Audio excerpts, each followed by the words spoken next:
माँ जी, आप तो संस्कारों की बात ना ही करें। रूपा ने अपनी सास से बोला। माँ जी, आज क्या बनाऊं खाने में? माला जी बोली। पूछ तो ऐसे रही है जैसे रोज हमसे ही पूछकर बनाती आई है। रूपा ने कहा, जिस दिन पापा जी मंडी जाते हैं, मंडी से एक साथ कई सब्जी लाते हैं, तो हमेशा पूछ कर ही बनाती आई हूँ। जब आप लेती हैं तो एक ही लेती हैं, उसमें भला क्या पूछना। माला जी, जवाब तो कैंची जैसी हो गई है इसकी। देखो तो कैसे जवाब देती, हर वक्त चलती रहती है। जैसे संस्कार दिए हैं मायके वालों ने वैसे ही तो दिखाएगी यहाँ। ना खाना बनाना आता, ना घर के काम, बस बहस करवा लो महारानी पर। रूपा बोली। माँ जी, आप मेरे संस्कार की बात ना ही करें, मुझे भी आपसे बहस नहीं करनी। बताना हो तो बताइए, नहीं तो और भी काम है मेरे पास। बच्चे आते होंगे स्कूल से। रूपा इतना कहकर रसोई घर में चली गई। ये रूपा के ससुराल में रोज होता है। उसके और मनोज के विवाह को इतने साल पूरे हो चुके हैं, 10 साल तक चूं भी नहीं किया रूपा ने। बस सुबह से शाम तक सास ससुर देवर ननद पति बच्चों की खातिरदारी में ही लगी रहती है। देवर का अभी पिछले साल विवाह हुआ। देवरानी जी ऐसी आई कि 1 साल में ही सास से तंग आकर देवर के साथ अलग रहने लगी। उसमें भी सास को रूपा ही बुरी लगती है। माला जी कहती, छोटी बहुरिया पढ़ी लिखी है, नौकरी करती है वहाँ, इसलिए चली गई घर से। कभी उसकी बुराई नहीं की, क्योंकि वो दहेज में रूपा से दुगुने पैसे जो लेकर आई थी। ऊपर से उसके पिता, बड़े भाई, छोटे भाई सभी सरकारी पद पर, ऊंचे ओहदे पर थे। आते तो हमेशा खूब सामान देकर जाते माला जी को, जो माला जी की जुबान बंद करने के लिए काफ़ी होता। कहकर जाते, माला जी, हमारी बेटी नाजुक है, इससे घर का काम नहीं होता, कहिए तो हम लगवा दें नौकरानी। खूब जवाब देती है छोटी बहू, पर मजाल है उसको एक सुनाई हो आज तक माला जी, क्योंकि सामान पैसे के लिए सब कुछ सुनने और सहने को तैयार थी माला जी। दूसरी तरफ बेचारी रूपा, गरीब परिवार से, पिताजी किसान, एक भाई, वो भी मानसिक रूप से ठीक नहीं था। इस वजह से बेचारी को हमेशा ताने सुनने पड़ते। जब विवाह करके आई तो मनोज ने साफ कह दिया, मेरे छोटे भाई बहन अब तुम्हारे बच्चे जैसे हैं, इनके विवाह तक सारी जिम्मेदारी हमें ही निभानी है। रूपा भी मनोज की बातों पर खरी उतरी। अपने बच्चों से भी ज़्यादा प्यार किया उसने देवर और ननद को। बच्चे भी उसके विवाह के 8 साल बाद हुए, क्योंकि मनोज को लगता था कहीं मेरे भाई बहन की तरफ रूपा का ध्यान कम ना हो जाए। वैसे तो मनोज रूपा को बहुत प्यार करता था। उसी के सहारे वो माला जी की करेले से भी कड़वी बातों को शहद की तरह घोल कर पीती रहती।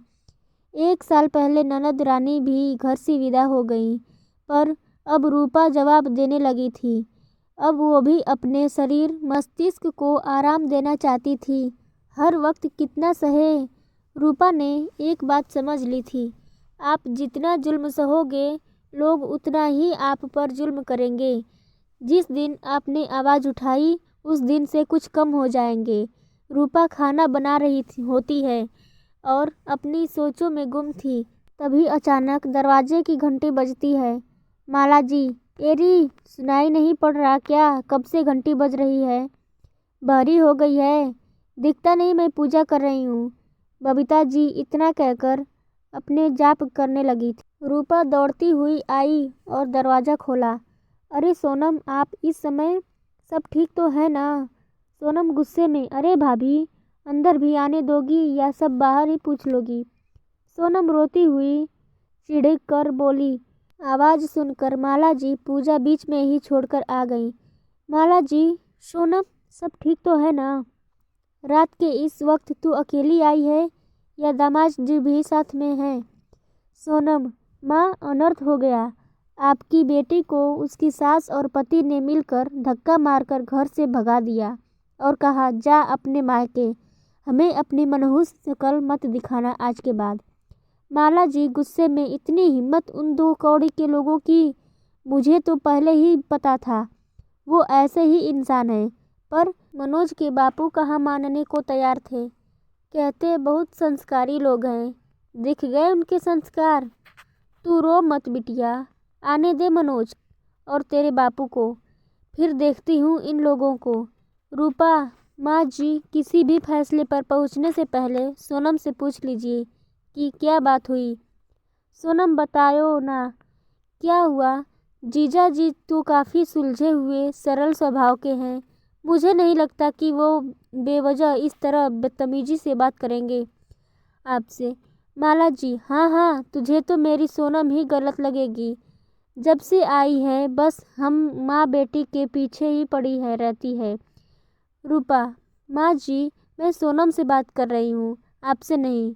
तो बेहतर है आप थोड़ा चुप रहें। तो बोलिए सोनम, क्या बात हुई। सोनम फफक कर रोने लगी।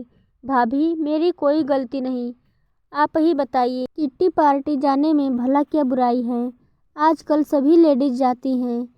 मैंने बस इतना कहा, मैं किट्टी जा रही हूँ, मम्मी का खाना नौकरानी बना देगी, कोई ज़रूरत हो तो बता देना। आपके जीजा जी बरस पड़े, कहते हैं दिखता नहीं माँ की तबीयत कितनी ख़राब है। तुम्हारा ये रोज़ रोज़ का बाहर जाकर पैसा खर्च करना मुझे पसंद नहीं है। अब आप ही बताइए, उनकी माँ तो हमेशा से बीमार रहती हैं, तो क्या मैं अपनी ज़िंदगी जीना छोड़ दूँ। बोलते हैं तुम जब से आई हो घर में नौकरानी का खर्चा तुम्हारे अनाप शनाप खर्चे हो गए हैं। मुझे छोटी की शादी भी करनी है, इन सब के चीज़ों के लिए पैसा नहीं है मेरे पास। मुझे भी गुस्सा आ गया, मैंने भी कह दिया, भाभी कंगालों के घर शादी हुई है मेरी। मेरे तो कर्म फूट गए। एक बीमार औरत, एक कंजूस पति, कुंवारी ननद के बीच पीस कर रह गई हूँ। मैं ऐसे ही रहूँगी, नौकरी कर लूँगी पर अपने शौक नहीं छोड़ूंगी। बस इसी बात पर इतना सुनाया भाभी। नौकरी करनी है तो अपने मायके जाके करो, यहाँ माँ की सेवा करनी होगी। मैं आ गई इसलिए अब मैं उस घर में कभी नहीं जाऊँगी भाभी। कोई वहाँ मुझसे प्यार नहीं करता। रूपा नंद सोनम की पूरी बात सुन सोनम के आंसू पोंछते हुए बोली, ऐसा नहीं है सोनम कि कोई आपसे प्यार नहीं करता, गलती आपकी भी है। माला जी, ये क्या बोल रही है तू। एक तो वो परेशान इतनी है, तू उसी को गलत बोल रही है। यही संस्कार दिए हैं तेरे माँ बाप ने तुझे कि अपनी ननद को उल्टा जवाब दे। माँ जी, आप बार बार क्यों मेरे मायके और संस्कार को बीच में लाती हैं। और माँ जी, आप संस्कार की बात तो कीजिए ही मत। माँ जी, ये आपके ही संस्कार हैं जिस कारण सोनम अपना स्वर्ग जैसा ससुराल छोड़कर लड़ झगड़ कर यहाँ आ गई हैं। अगर संस्कार दिए होते तो अच्छे बुरे की पहचान करना आता। इन्हें मैंने कभी अपनी ननद नहीं, अपनी बेटी माना है हमेशा से।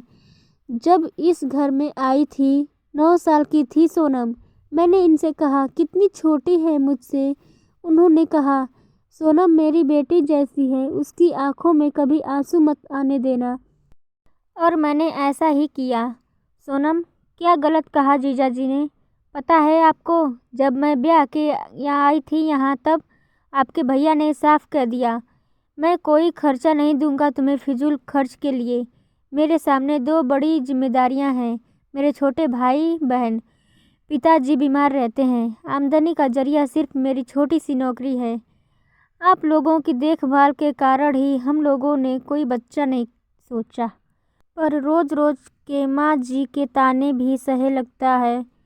बाज ही रहेगी ये, जरूर कोई कमी है इसमें तभी बच्चे नहीं हो रहे हैं। अरे हमारे कर्म फूटे थे, जो ऐसी बहू हमें मिली, तब मेरे स्वाभिमान को ठेस पहुंची। मैंने कह दिया, आपके भैया से समाज मुझे जीने नहीं दे रहा, अपना फैसला बदल लो, एक बच्चा कर लेते हैं। आपके भाई बहन की कोई अनदेखी नहीं होगी। तब जाकर गुड़िया मेरी गोद में आई। दिन भर माँ जी के ताने, घर के कामों में लगी रहती है। शायद ही कभी मैंने बाजार का रुख किया हो, मन मार कर रह जाती। अगर मैं भी आपकी तरह घर छोड़कर चली जाती तो क्या जो स्थिति इस घर की है वो होती। आप अच्छे से जानती होंगी सोनम, क्या मैंने कभी आपको कुछ गलत समझाया, प्यार में कोई कमी रखी। आप बहुत किस्मत वाली हैं जो जीजा जी के रूप में आपको बहुत ही समझदार आपको बेइंतहा प्यार करने वाले पति मिले हैं। आप यहाँ झगड़ा करके तो आ गईं, पर वहाँ जीजा जी का क्या हाल हो रहा है क्या आप जानती हैं? आपके घर से निकलते ही दौड़ते हुए आपके पीछे आए, पर तब तक आप गाड़ी से निकल चुकी थीं। बता रहे थे रूपा भाभी, सोनम शायद आपके पास आ रही है, बहुत गुस्से में है, उससे कुछ मत पूछिएगा, वैसे ही बहुत परेशान है। गलती मेरी ही है, अपनी प्यारी सी पत्नी की छोटी छोटी ख्वाहिशें भी पूरी नहीं कर पाता। बहुत असफल इंसान हूँ मैं। बस माँ को खाना खिलाकर दवाई देकर आता हूँ सोनम को लेने। सोनम, क्या भाभी, क्या आप सच कह रही हैं? उन्होंने आपको पहले ही बता दिया था, मेरी कोई बुराई कोई गलती नहीं बताई, फिर आपने बताने में इतनी देर क्यों की? रूपा, मैं बस आपको समझाना चाहती थी कि रिश्ते ख़त्म करना बहुत आसान है, पर उसे संजो कर रखना बहुत मुश्किल है। तो क्या फैसला किया आपने? कमरे में सामान रखवा दूं आपका? आराम से रहिए यहीं, किटी पार्टी कीजिए। सोनम क्यों शर्मिंदा कर रही हैं भाभी? मुझे अपनी गलती का एहसास हो गया है। मैं भी कितनी नासमझ हूँ, अपने पति को ही नहीं समझ पाई।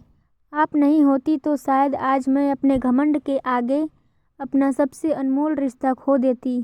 थैंक यू सो मच भाभी, आप दुनिया की बेस्ट भाभी हो।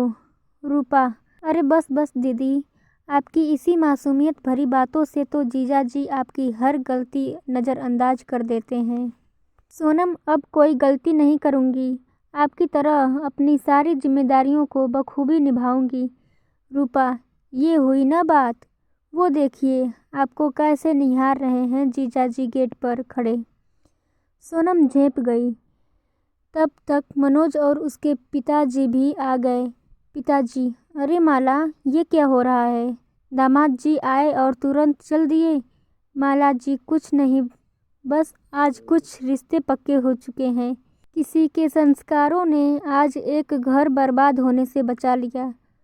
माला जी आज रूपा को पूर्ण रूप से अपना चुकी थी। दोनों सास बहू एक दूसरे से लिपटकर सालों के अपने रिश्ते को प्रेम रूपी माला में पिरो चुकी थी। माला जी के मुंह से बस इतना निकला, हे ऊपर वाले, मेरी रूपा जैसी बहू सबको देना। रूपा भी अपनी सास को निहारती रह गई। जिस प्यार के लिए वो बरसों से तरसी आई थी, आज वो उसकी झोली में था। रूपा ने नामुमकिन को मुमकिन कर दिया। आज रूपा बहुत खुश थी। इस वीडियो पर आपकी क्या राय है, हमें कमेंट करके ज़रूर बताएं और वीडियो को ज़्यादा से ज़्यादा लाइक, शेयर एंड सब्सक्राइब करें। Thanks for watching.